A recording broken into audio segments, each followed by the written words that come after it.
are trading Dexter Lawrence to the Bengals for the 10th overall pick. That's according to multiple reports. The move comes after Lawrence requested a trade earlier this month. Lawrence is a two-time second-team All-Pro and three-time Pro Bowler. He only recorded half a sack last season. That was the lowest total of his career.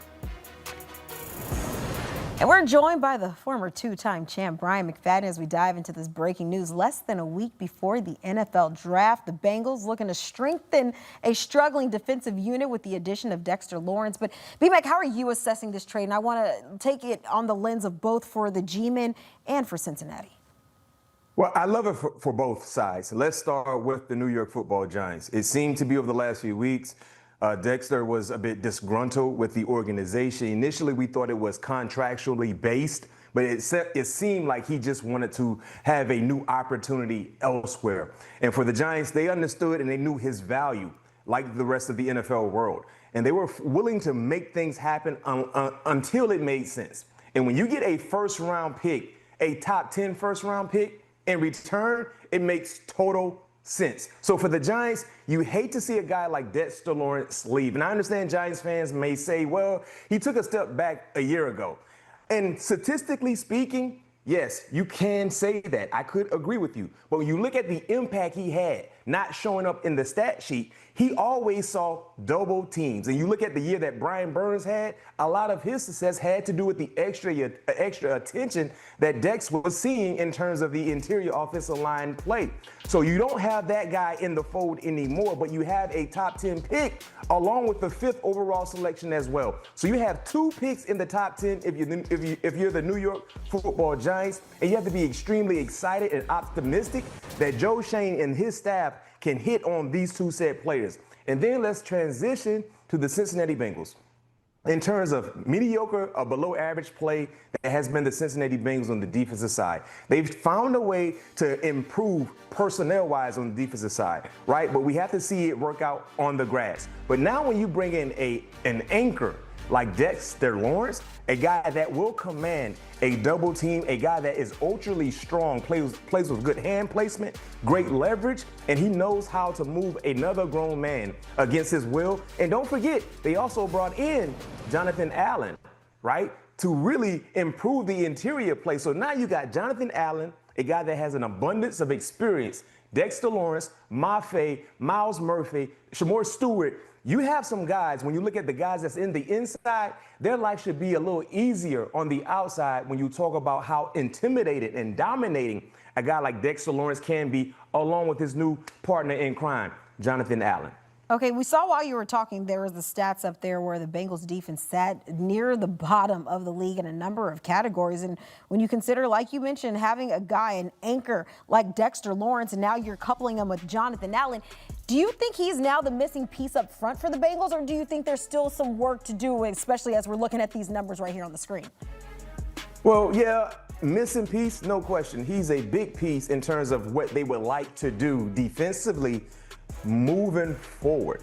But even though you bring in a guy like Dexter Lawrence, you still can add some more playmakers to your defense, second level, third level guys as well. Not to mention another potential edge rusher, because they've been having issues outside of Trey Hendrickson getting consistent pressure on opposing quarterbacks throughout the NFL calendar year. So yes, this is a big plus for the Cincinnati Bengals. But when you look at what they have in terms of draft resources moving forward, you still need to make some more additions, in my opinion, Kiana, for them to be much improved. But I can tell you this much: this is a great start, and you never want to see a top 10 pick move.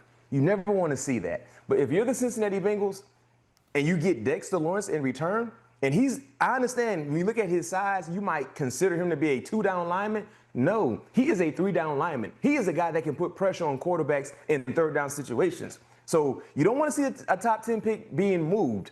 But for Dexter Lawrence, it makes all the sense in the world. Makes a ton of sense getting a player like that in exchange, something that maybe you weren't going to find right there in the draft. Nonetheless, they are left with 7 picks in rounds 2 through 7, no longer with the first rounder after the trade. But I want to go back to Dexter Lawrence and maybe some of those numbers that we saw from 2025, because you talked about it. His impact is more than what we saw on the stat sheet. He had just half a sack. You said he dealt with a number of double teams. But how much weight are you putting on his 2025 dip in production when you're looking at him 2026 and now on this Bengals defense? It was just an outlier of a year for Dexter Lawrence. I don't see what we saw in 2025 happening this year in 2026. He's a dominant force. And I played with a dominant force when I was in Pittsburgh and Casey Hampton. And Casey made everything in our defense go. When he was on the football field, we knew he would command 2 players. So essentially, when you take away the quarterback, right, we were basically playing against 9 guys, because 2 guys was going to be command to Casey Hampton. So for us, we utilize that as an advantage for us defensively.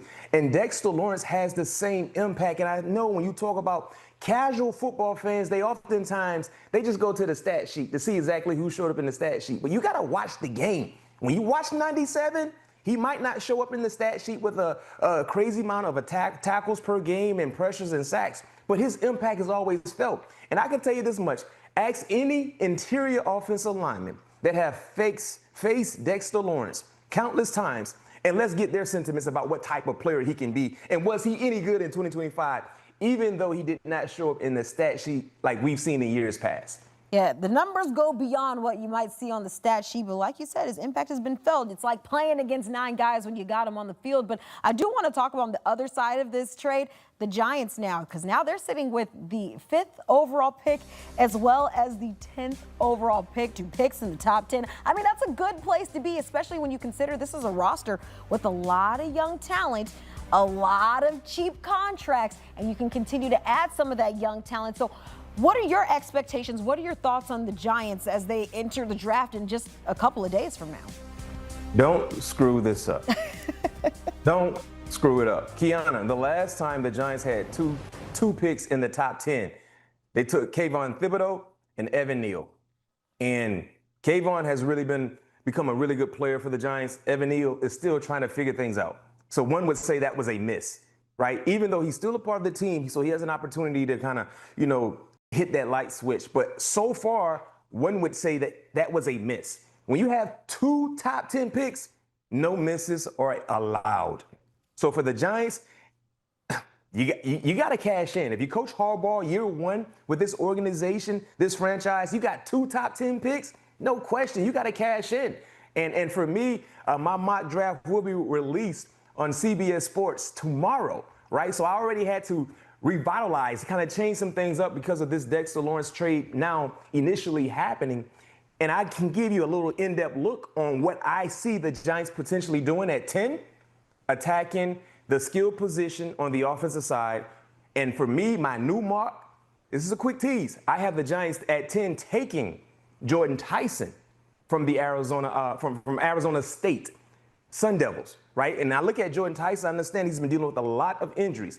But when he's been healthy, one could argue he's probably the best wide receiver in this draft. And I understand he just had a private workout a few days ago. I heard Joe Shane was out there. He visited with him after the workout. I think they had a private dinner or something like that. So it seems like even before this trade was finalized, he was already doing his due diligence, because clearly he knew what was about to happen with this Dexter Lawrence trade, and knowing the Giants would have a top 10 pick. So we all see Cornell Tate potentially being the first wide receiver to come off the board, Kiana. But outside of that, there's a question mark with a few guys. I think Jordan Tyson could be the second wide receiver to come off the board, and I can see his new destination being in the Big Apple with the New York Football Giants. All right, then that's what we call a plug right there. You can catch that mock draft of Brian McFadden's coming out on CBS Sports HQ. Looking forward to that, but nonetheless, I like what you said. I think the Giants should maybe start a hashtag, if people still do that. It should be hashtag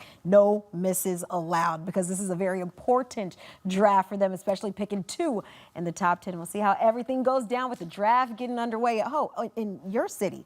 Pittsburgh on Thursday. You already know. I appreciate you being You back. already know. Thanks for stopping by. I know he'll be there ready to go. But let's take a look at multiple top 10 picks in the same draft over the last 25 years. Hey, the most recent one, hey, that's worked out pretty well. Caleb Williams and Rome Odunze with the Bears. And then a couple of years back, C.J. Stroud and Will Anderson Jr., who just got that big payday for himself. Hey, sometimes these dual top 10 picks work out. We'll see if it works out for the G-Men.